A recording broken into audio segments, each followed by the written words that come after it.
Hi everyone, so I hope you have practiced sign conventions and ray diagrams.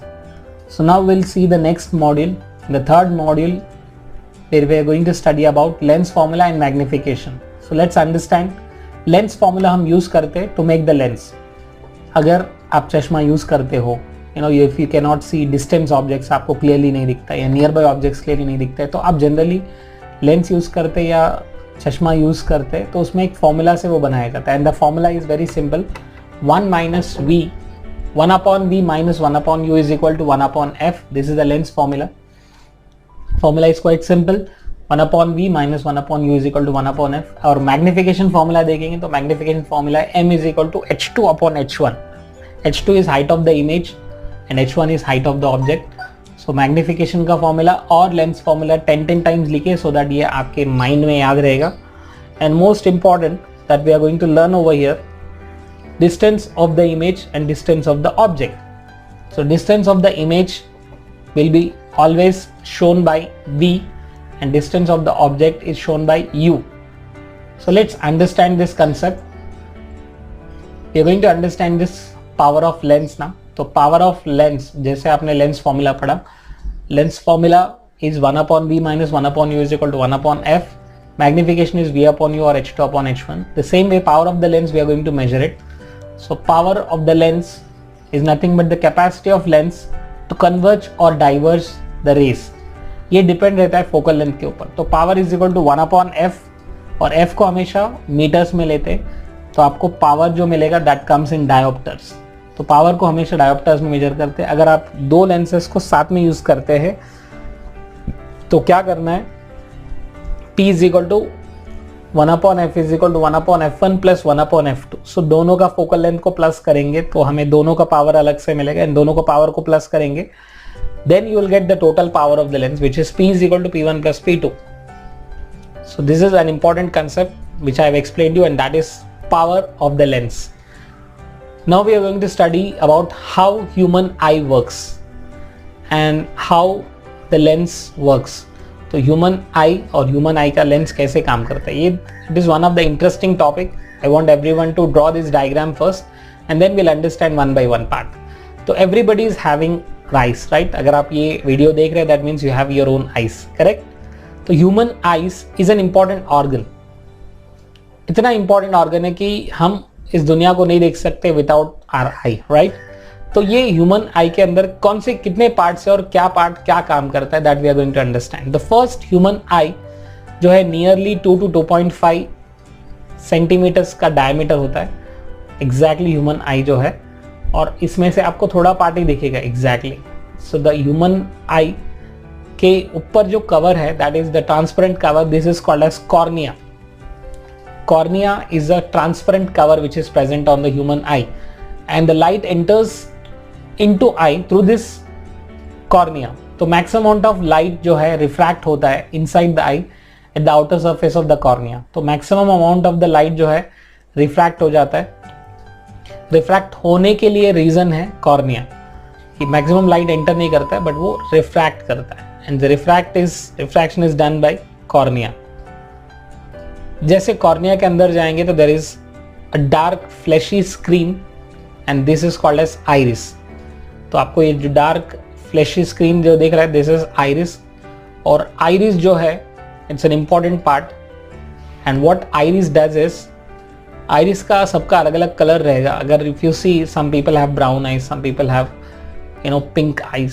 This is because of the iris colour. So iris colour will be different for different people. The colour of the iris is different for different people. You can C some people will have pink और purple. So this is basically on the basis of their iris. So आपको जो दिख रहा है बाहर iris, most of the people will have black iris but in some cases they have different colour iris. That is because of their genes. तो सबसे पहला आता है कॉर्निया. कॉर्निया के अंदर एक ट्रांसपेरेंट कवर है और उसके अंदर एक flashy screen and that is called is iris. And then iris को कंट्रोल करता है. There is a small hole which changing the diameter at the centre of the iris and that is called as pupil. You can see ये अपने diameter को change करते रहता है and that is the pupil. So this the middle the layer that you can see is the pupil. तो pupil controls the amount of light entering into eye. जब बहुत ज़्यादा लाइट आपके आईज में आ रहा है तो उस वक्त प्यूपिल ऑटोमेटिकली कॉन्ट्रैक्ट हो जाता है. If the light falling in the eye is too bright, so pupil automatically contracts so that less light will enter into your eyes. जब लेस लाइट आ रहा है तो ऑटोमेटिकली ये बल्ज हो जाता है, then automatically more light will enter.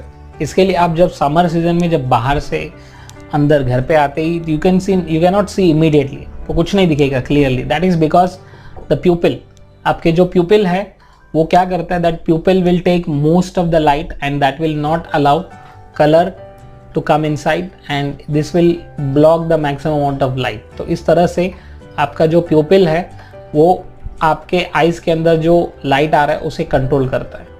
So we have these things which are very very important. We have iris, we have pupil and we have cornea. तो cornea एक ट्रांसपेरेंट मीडियम है, iris एक flashy screen है और प्यूपिल इसको control करता है, और सिलेरी मसल्स जो है लेंस को कंट्रोल करते हैं. Then we have lens. So all these things are present in our eyes. The lens provides small adjustments. ये जो लेंस है हमारे एडजस्टमेंट को दे देता है, and this lens create a real and inverted image. आपको जो भी इमेज दिखेगा that is real and inverted image, but उसका हमारा ब्रेन जो है फिर से नॉर्मल कर देता है. So the screen on which the image is made by eye lens is made up of light sensitive cells. एक light sensitive cells से जो बनते हैं, and that is your retina. और retina is always present at the back, at the end आपको retina दिखेगा. So these cells gets excited when light falls on them. So they generate electrical signals and these signals are conveyed to the brain through optic nerve. So it's very simple concept. These cells which get excited when light falls on them and generate electrical signals. तो retina के अंदर कुछ light sensitive sales है, और ये light sensitive sales जो है, ये light sensitive sales, this will help in making the converting that electrical signals into optic nerve के थ्रू भेज के फिर वो लाइट इमेज में कन्वर्ट करता है. Later on the brain analyses this signals and convert them into what we perceive.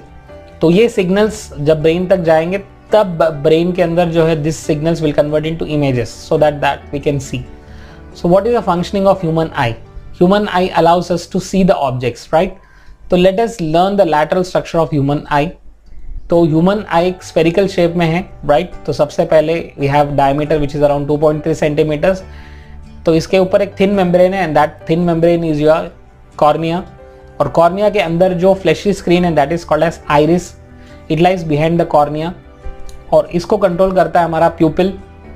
Pupil is a dark muscular diaphragm which keeps changing the diameter of iris. You can see जब ये lens ciliary muscle जो है contract होता है, lens flat हो जाता है, और जब सिलेरी मसल्स भी जब रिलैक्स हो जाता है तो ये राउंडेड हो जाता है लेंस. तो हमारा lens every time either it becomes flat और बिकम्स राउंड. जब आप डिस्टेंस ऑब्जेक्ट देख रहे हैं तो ये फ्लैट हो जाता है, जब आप नियर बाय ऑब्जेक्ट देख रहे हो तो ये राउंड हो जाता है. सो दैट दोनों केसेस में आपके आईज, आपके लेंस आपको हेल्प करेंगे so that you can see the object. So दोनों केसेस में आपका लेंस काम कर रहा है, and this is called as power of accommodation. तो आपके जो सिलेरी मसल्स है ये बल्ज और कॉन्ट्रैक्ट, फ्लैट और कंडेंस होते रहते हैं. You can see this. जब ये कॉन्ट्रैक्ट हो जाता है तो ये आपके लेंस फ्लैट हो जाएगा, जब ये रिलैक्स हो जाता है तो बल्ज होता है. So this is how our ciliary muscles will work. So to focus a distance object, ciliary muscles will relax, making the eye lens thin. Relax हो जाता है so that it becomes thin. As a result, focal length of the eye lens increases and we see distance object. इसके लिए हम distance object देख सकते हैं. In short, it is adjustment of focal length of a eye lens which enables us to focus the different distances.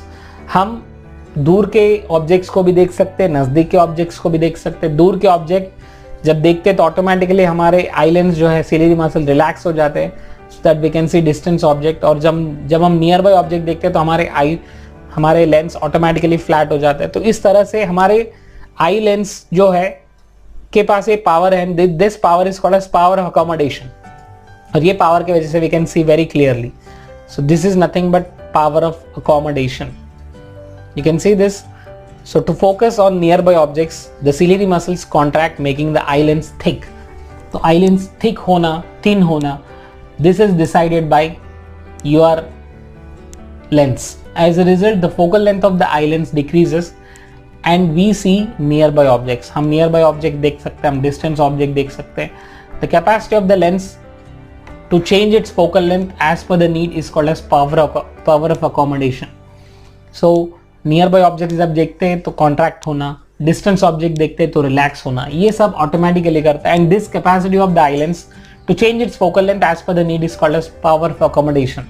और इसी को हम पावर ऑफ अकोमोडेशन कहते हैं. तो हमारे पास there is something called as minimum and farther distance.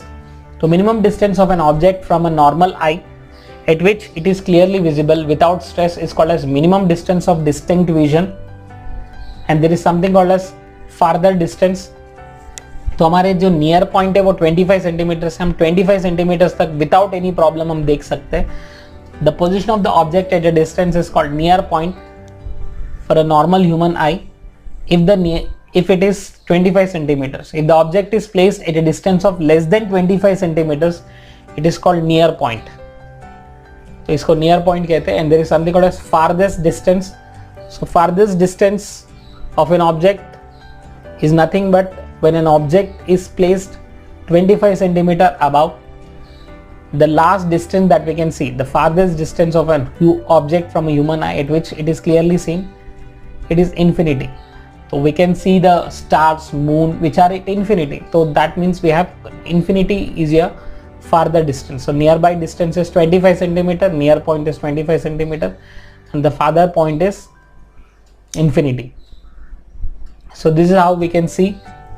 And next we have some questions. The eyeball is your 2.5 centimeters distance diameter, and this diameter which is of 2.5 centimeters can produce maximum power of accommodation. So if the question is, why do we have to bring small objects near eyes in order to see it clearly? Because जब एक near by object को clearly near by तक लेके आएंगे तब वहाँ से जो लाइट आ रहा है वो हमारे आईज के लेंस के थ्रू जाके फिर वो कन्वर्ज होता है, and then we can see that object clearly. If you bring small objects near to the eyes, the angles obtained by the object to the eye becomes larger, which makes our eyes to see the objects very clearly. Just like you know, अगर आप एक needle देख रहे हो, needle के अंदर whole देख रहे हो, तो आप बहुत नियर बाई लेके आते हैं सो दैट एंगल एक बने, और उस एंगल की वजह से we can see that clearly. Some people can not see things very clearly due to loss of accommodation. कुछ लोग को क्लियरली नहीं दिखता है, जैसे कि there is a disease called as myopia, जिनको नियर बाय ऑब्जेक्ट्स क्लियरली दिखते हैं लेकिन दूर का ऑब्जेक्ट्स क्लियरली नहीं दिखते. And there is something called as hypermetropia, जिसके अंदर लोगों को डिस्टेंस ऑब्जेक्ट क्लियरली दिखता है but near by object clearly नहीं दिखता है. तो ये केस में अगर आप लोगों में कोई अगर चश्मा यूज करते तो may be you people might have myopia or you might have hypermetropia. तो in both the cases, myopia और hypermetropia दोनों के cases में you will have to use this lens. Glass हम use करते हैं because otherwise we can see fuzzy हो जाते हैं. And this we call it as near sightedness. और myopia एकदम easy है याद रखने के लिए. near जो छोटा word है near, इसको हम myopia कहते हैं. और hypermetropia जिनको दूर का नहीं दिखता है, far, जिनको दूर का नहीं दिखता है, that is called as hypermetropia. जिनको नजदीक का नहीं दिखता है वो इसी कहते हैं हम लोग myopia. And there is something called as presbyopia. And when I say presbyopia, it is nothing but a person can not see nearby as well as distance objects both clearly. That is called as presbyopia. और इसे कैसे correct करते हैं ये हमें समझना है. सबसे पहले the eyeball elongates so that the distance between lens and the retina increases. You can see this, आप देख सकते हो. हियर यू कैन सी जो लेंस आ रहा है वो सीधा सीधा आ रहा है और आने के बाद फिर वो कन्वर्ज हो रहा है. And because of this lens it is working. तो इसको करेक्ट करते हैं हम लोग मायोपिया और हाइपरमेट्रोपिया में. कैसे हम करेक्ट करते वो हम अभी पढ़ने वाले. So let's see this now. This defect which is called as myopia. So myopia people can not see nearby objects. और ये क्यों होता है? बिकॉज ऑफ आईबॉल इलोंगेट की वजह से. और इसको करेक्शन करना है हमें, तो we have to use this spectacles which have concave lens, क्योंकि कॉनकेव लेंस डाइवर्ज करते so that we can see distance objects very clearly. So पहला चीज है मायोपिया, और मायोपिया होता है जिसमें नियर बाय ऑब्जेक्ट्स दिखते हैं क्लियरली बट डिस्टेंस ऑब्जेक्ट दिखते नहीं है, बट डिस्टेंस ऑब्जेक्ट दिखने के लिए हम कॉनकेव लेंस यूज करते हैं। नेक्स्ट इज हाइपरमेट्रोपिया, इनको डिस्टेंस ऑब्जेक्ट क्लियरली दिखता है, you can see this distance object है क्लियरली दिख रहा है, बट ये नियर बाय ऑब्जेक्ट क्लियरली नहीं दिखता है, तो उनको फजी और ब्लर दिखेगा। और इस केस, ये केस क्यों होता है, because you can C normal I distance object का जो इमेज है वो दिखेगा, बट नियर बाय ऑब्जेक्ट का जो इमेज है वो रेटिना के पीछे गिर रहे हैं, तो रेटिना के पीछे गिरने की वजह से हमें दिखता नहीं। ये दो रीजंस की वजह से होता है, बिकॉज पहला रीजन है कर्वेचर छोटा हो जाता है, जो कॉर्निया का जो कर्वेचर है वो छोटा होना, और सेकेंड आईबॉल फ्लैटन होना, आईबॉल जो है फ्लैटनिंग होना, इसके वजह से हमें दिखता नहीं। सो दोनों केसेस में हम करेक्शन कैसे करते हैं, this defect is corrected by using concave lens. हम कॉन्वेक्स लेंस यूज करते हैं और कॉन्वेक्स लेंस को यूज करके हम इसे करेक्ट करते हैं, क्योंकि कॉन्वेक्स लेंस यूज करने से जो नियर बाय ऑब्जेक्ट का जो इमेज है वो कन्वर्ज होगा और एग्जैक्टली हमारा जो इससे पहले रेटिना के पीछे गिरता था और रेटिना पे गिरेगा, so that we can see the object. तो दोनों डिसीज को हम करेक्ट कर सकते हैं। मायोपिया को करेक्ट कर सकते हैं बाय यूजिंग कॉनकेव लेंस। तो आप याद रख सकते हो माई केव, माई मीन्स मायोपिया और केव मीन्स कॉनकेव, माई केव। और हाई मैक्स करके याद रख सकते हैं, हाई मैक्स मतलब हाइपरमेट्रोपिया और मैक्स मतलब कॉन्वेक्स। तो हाइपरमेट्रोपिया को कॉन्वेक्स लेंस से और मायोपिया को कॉनकेव लेंस से हम यूज कर सकते हैं, and this is how we can clear, this is very simple topic. Next is comes is your presbyopia, and when I say presbyopia, it is how this presbyopia will cause damage. तो ये generally as के वजह से होता है, जिनको nearby objects भी देख नहीं सकते, डिस्टेंस ऑब्जेक्ट भी देख नहीं सकते, and the muscle near the lens lose their ability to change the focal length. तो ये फोकल लेंथ चेंज नहीं कर सकता बिकॉज उनका जो मसल जो है वीक हो जाते हैं, और मसल्स वीक होने की वजह से वो कॉन्ट्रैक्ट और रिलैक्स नहीं कर सकते, एंड देयरफॉर इनका नियर बाय ऑब्जेक्ट भी देख नहीं सकते, डिस्टेंस ऑब्जेक्ट भी देख नहीं सकते, and because of this the old people can not see nearby objects and they can not see distance objects. So sometimes people suffer from nearsightedness as well as farsightedness, and therefore we can call them as a presbyopic people. और presbyopia में दोनों भी नहीं दिख सकते, इसके लिए वो लोग bifocal glasses यूज करते हैं. In such cases we use bifocal glasses. तो ये bifocal glass उनको हेल्प कर सकते हैं. In such case upper part जो है कॉनकेव रहेगा और लोअर पार्ट जो है कॉन्वेक्स रहेगा. इस तरह से हम इस डिसीज को क्योर कर सकते हैं. और नेक्स्ट हम लोग कुछ न्यूमेरिकल्स पढ़ने वाले, बट इससे पहले आई वांट एवरीवन कि मायोपिया, हाइपरमेट्रोपिया, प्रेसबायोपिया के बारे में नोट लिखो, और ह्यूमन आई के बारे में आपको जल्दी से जल्दी नोट लिखना है.